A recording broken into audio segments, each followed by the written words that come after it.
हरे Krishna friends, आज मैं वृंदावन की एक सच्ची घटना सुनाती हूँ। वृंदावन में एक गरीब ब्राह्मण रहता था। वह बांके बिहारी जी से असीम प्यार करता था। वह बांके बिहारी का इतना दीवाना था कि सुबह शाम जब तक मंदिर ना जाए उसे किसी भी काम में मन नहीं लगता था। मंदिर में जब भी भंडारा होता वह प्रमुख रूप से भाग लेता। एक दिन ब्राह्मण की बेटी की शादी तय हो गई और उस दिन ब्राह्मण की बेटी की शादी तय हुई उसी दिन ब्राह्मण बांके बिहारी जी के मंदिर में ड्यूटी लग गई। ब्राह्मण परेशान हो गया कि वह क्या करे तो क्या ना करे। बेटी की शादी भी जरूरी और बांके बिहारी जी की आज्ञा भी ठुकरा नहीं सकता। ब्राह्मण ने सोचा कि अगर यह बात वह अपनी पत्नी को बताएगा तो उसकी पत्नी नाराज हो जाएगी। वह कहेगी कि कोई और भंडारे का काम संभाल लेगा। बेटी की शादी भी भला कोई छोड़ता है। एक दिन अगर तुम भंडारे में नहीं जाओगे तो भंडारा रुक नहीं जाएगा, लेकिन बेटी की शादी दोबारा तो नहीं होगी।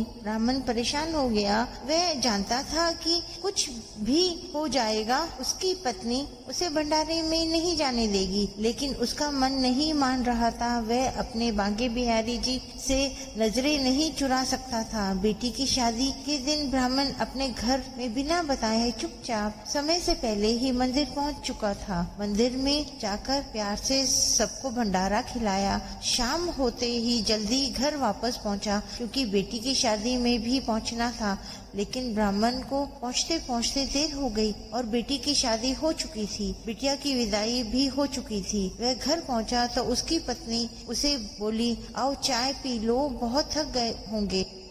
ब्राह्मण सोचने लगा कि घर वाले कोई भी उसे डांट नहीं रहे हैं और ना ही परिवार में कोई भी सदस्य उससे कोई सवाल कर रहा है कि शादी में वह नहीं था। फिर भी पत्नी सही से प्यार से बात कर रही थी। ब्राह्मण ने सोचा, छोड़ो, क्या गड़े मुर्दे उखाड़ना है, जो हो गया सो हो गया, सब प्रभु की इच्छा है। पत्नी अगर प्यार से बात कर रही है इससे अच्छी बात क्या है। कुछ दिनों के बाद बेटी की शादी में जो फोटोग्राफी हुई थी, फोटोग्राफर शादी का एल्बम घर पर दे गया। ब्राह्मण ने सोचा कि शादी में तो मैं शरीक हुआ नहीं, चलो एल्बम ही देख लेता हूँ बेटी की शादी कैसे हुई थी। मगर यह क्या, वह तो देखकर हैरान रह गया कि शादी में हर जगह उसकी तस्वीर है। ब्राह्मण फूट फूट कर रोने लगा और बांके बिहारी जी के मन ही मन में याद करने लगा और कहने लगा, प्रभु तेरी यह कैसी कृपा है। अगले दिन बांके बिहारी जी के मंदिर गया और मंदिर में जाकर खूब रोया और बांके बिहारी जी से कहने लगा, चाहे कुछ भी हो जाए अब मैं तुम्हारा नियमित सेवा करूंगा।